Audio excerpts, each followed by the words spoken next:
Hey everyone, how is it going? Welcome to the first introductory episode of the Mirror Club. I'm so excited to have you guys here. My name is Buhle Chinhara. I'm the host of this podcast, which is essentially about self-discovery, self-knowledge, self-acceptance, and ultimately self-transcendence, okay? This show hopefully is gonna prompt you guys who are watching to look at yourselves in the proverbial mirror, steer long and deeply, and really vulnerably ask yourself the question, who am I? So if that question leaves you feeling, my mic. If that question leaves you feeling in any type of way, confused, you're not sure how you could answer that, or if it sparks some sort of curiosity in you to want to get to know more of like who you truly are and connect deeply with that part of you, then join the club. This is the show, hopefully, for you. Yeah, let's just go on a revelatory journey where we cover a lot of different interesting topics that fall loosely under the umbrellas of sociology, psychology and psychoanalysis, spirituality, anthropology, the esoteric, and yeah, just find what kind of interesting perspective shifting, healing ideas and practices that we can add to our lives, add to our conception of self, to help us shed any false self that we actually have and come into connection with who we truly are. Okay, so since this is the first kind of introductory episode, not necessarily like a full-fledged episode, I just thought I'd take the time to kind of let you guys know why this podcast, and also kind of go over what you can expect if you decide to subscribe and join me and some of the incredible guests that I'll have on some of the weeks to, just discuss some cool things. So in terms of the why, for me, I think self-discovery and the introspective journey is just my life. Like, that's what I spend most of my energy on, and I intend for that to be the way that I live for the rest of my life. To give a little backstory, I was not always somebody who was in touch with my inner self. I grew up in a super authoritative religious environment where self-expression was kind of stifled and not encouraged, especially if it wasn't like entirely pleasant and accommodating to everyone around you. So I guess as a coping mechanism, I just learned how to repress everything that wasn't necessarily palatable. And yeah, I just lived my life very out of touch and neglecting my inner world. And I did that until I hit my 20s and a series of events happened, like a series of traumatic events happened that kind of just very quickly led to, or in my mind it felt very abrupt, but it had probably been like years, decades in the making. But it pushed me into a nervous breakdown where I was now kind of drowning under the unresolved issues of 20 years of my life. And at that point, I had no option but to confront what I was dealing with, confront my inner world, because I was acutely aware of its existence in that moment. But yeah, I guess after that point, you could say I embarked on what some might call the dark night of the... Embark sounds like it's something I wanted to do. Okay, I entered or was initiated into what some call the dark night of the soul, the depths of depression and anxiety, just a world of suffering that before I never actually knew existed. And that was my MO. That's how I lived for the next 6 years. It would kind of, oscillate between serious extremes where at, a certain point my mom had to come live with me in university because I just couldn't complete the simple human tasks of like being alive. I couldn't, wake up and bathe myself and clothe myself and feed myself, because I had no will to live and was dealing with like suicidal ideation and like panic attacks and things like that. And then, at some point in 2018, I had to, start medication because I couldn't deal with the torment that was my mind. But then there were other times where I was functioning and on the surface no one would be able to know that anything was particularly wrong unless I told them. But there was still this low level kind of hum of dissatisfaction, sadness, and truly no real will to live or hope for the next day. And I really only came out of that last year in September 2019 because I had this transformative experience, which I'll speak about a little later on in the podcast. But it was an experience that kind of helped to push me through and like helped me emerge from that really, really dark place that I was in. But even though I did have that transformative experience, I realized that it was the crystallization of years and years and years of work and therapy, because after I had my nervous breakdown, I started going to therapy. I started looking up and researching topics on psychology. I started getting into spirituality. I started just really trying to look deeply into myself and figure out how I got to that point. I really believe that all those years of kind of seeking and self-analysis and therapy, having other people show me to myself, and all of that is something that has helped me slowly but surely start to transcend the pain and suffering that self-denial causes, or not understanding who you are causes, or running away from who you are causes. I truly believe that the answers have always been inside me, and that is why I wanted to start this podcast, because I believe that everything that you need to know and everything that you need to bring you satisfaction is within you. You are not lacking. You just need to always shine the light inward. Many wisdom traditions and spiritual teachers do say that the most valuable project in one's life is to find their true self, and that who am I question is kind of the fundamental query of existence. So yeah, please do join me on the journey. It's a journey that I'm still on, and I'm hoping and thinking that it's going to be a lifelong occupation. When I was initially thinking about doing this podcast, it's been a long time coming, but then certain things just started happening that made it feel like it wasn't the right time to do it. But each moment that I kind of second guess myself and think that no, this shouldn't be done at the minute, then there's a confirmation that like, okay, no, it should. Because I remember initially wanting to drop it in March, and then Rona happened, and it kind of felt like the world had this kind of rumble of anxiety and being in survival mode, and I kind of felt like, yo, Buhle, no one actually cares right now about your whole introspective, woo-woo, lofty, like self-help bull.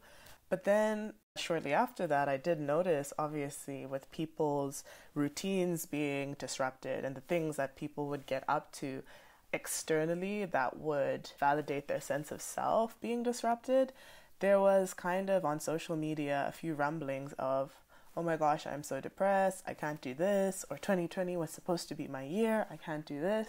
And obviously I completely understand disappointment, because I definitely was in that place of wishing for a lot of things in the new decade. But I think it also reflected to me a level of us not being fully satisfied. And I do believe that the only way to get the answers is to go inward. And then obviously, like over the past couple of weeks, we've really been seeing the ugliness in the world getting exposed. Racism is obviously at the forefront in terms of like the media coverage, but there's so much other stuff that's going on as well. There's been transphobia, there's been, pedophilia rings that are being exposed currently. We're just really seeing like a lot of the ugliness of the world, and people are naturally very affected by that. And I was feeling like maybe this isn't an appropriate time, but I realized no, I do feel like when it comes to transforming the external, individuals transforming themselves is also a really big way that we can achieve our external goals, because the people who are upholding the institutions that are oppressive and that are exploitative are individuals. And I do feel like one by one, it's this incremental progress that can actually get us to the place that we want to be. So I just figured that this is something that I'm just going to have to keep at. There's no time that's appropriate, But something keeps telling me that, like, no, I think right now is the time for us to all go inward. There's messages that I keep seeing, whether it's someone's messaged it to you or it's just a thought that comes into my head or whatever, that keeps enforcing that we do have to kind of go inside, get into the underbelly of things, lift up the rug and like fluff out the dust and the dirt and debris. And I think that also goes hand in hand with us internally. Let's go inside. Let's see what's going on and really come into closer connection and closer understanding of who we are. And that covers the why. That covers the why of why this podcast. In terms of the what, as I said before, there's going to be a range of topics that fall under sociology, anthropology, psychology, the spiritual, just topics that kind of cover ideas of like who we are, why do we behave the way that we do, why do we think the way that we do, those types of things. But there are going to be three kind of main categories or three principles or tenets that they're going to fall under, kind of just to guide us. Ooh, my mic keeps falling off. But yeah, the first of these is skepticism and interrogation. There are going to be episodes of the podcast that have to kind of do with deconstructing and potentially deprogramming a lot of the things that we have taken for granted or taken to be the norm. I feel like that's actually an energy that's in the world right now, which is great, because things that are dysfunctional can only last for so long, no matter how familiar we are with them, no matter how comfortable they make us. There's a time when you have to kind of tear down and rebuild from the ground up, where reforms or little tweaks don't do the work, don't do as much as we think that they do, because the roots of the issue run really deep. So that's basically what the first kind of type of or category of episode is gonna be. We're gonna take a microscope to all those things that we just take for granted and dismantle whatever is unproductive and unsustainable. And yeah, just take the leap into the unknown. Sometimes we cleave onto our familiarity out of fear of what's on the other side of it, because uncertainty is something that makes us as humans uncomfortable. But we're just going to dive. We're going to talk about things that will hopefully incentivize us to dive into the unknown and let go of what doesn't make sense anymore, what's obsolete. The second category or type of episode is going to be truth-seeking. Basically, after and in conjunction with the skepticism and interrogation and the deprogramming, it's important to replace those dismantled falsities with things that are sustainable and with the truth, healthy and sustainable truths and practices. We live in this age of information where there's so much information available to us, whether it's from wisdom traditions or it's from philosophers or it's from people who have been on this journey of self-discovery and self-mastery themselves. So yeah, we're going to discuss a lot of these topics. Some of them will be pondered in layman's terms. Some of them will actually have people who are authorities in that field or in that subject to come and give us more information on it. But yeah, basically it's just to really encourage people to seek the truth, seek things that are true, and resonate with them, rather than accepting perhaps the things that society has instilled in us and the things that our parents have told us. But yeah, just replacing the deprogrammed things with sustainable, truthful foundations. And then the last type of topic or category, or I don't know what to call it, a philosophy. We're going to find a nice, tight way to sum these three up, but it's integration. So we've done the skepticism and interrogation of previously held beliefs, paradigms, practices. We do the truth-seeking so that we can find truths to supplement the dismantled things with, and then we go with integration. And basically when I was thinking about integration, it's that I have had experiences, and through my time of truth seeking and going to therapy and intellectually talking about all of the things that are going on inside me, I realized that there is a difference between rationally and cerebrally understanding a concept. Like if we discuss something in the truth-seeking episodes about forgiveness, let's say, self-forgiveness, and it's like, okay, I understand all of these concepts, but there's a difference between grasping it and actually feeling it in a visceral way that actually impacts and changes your life.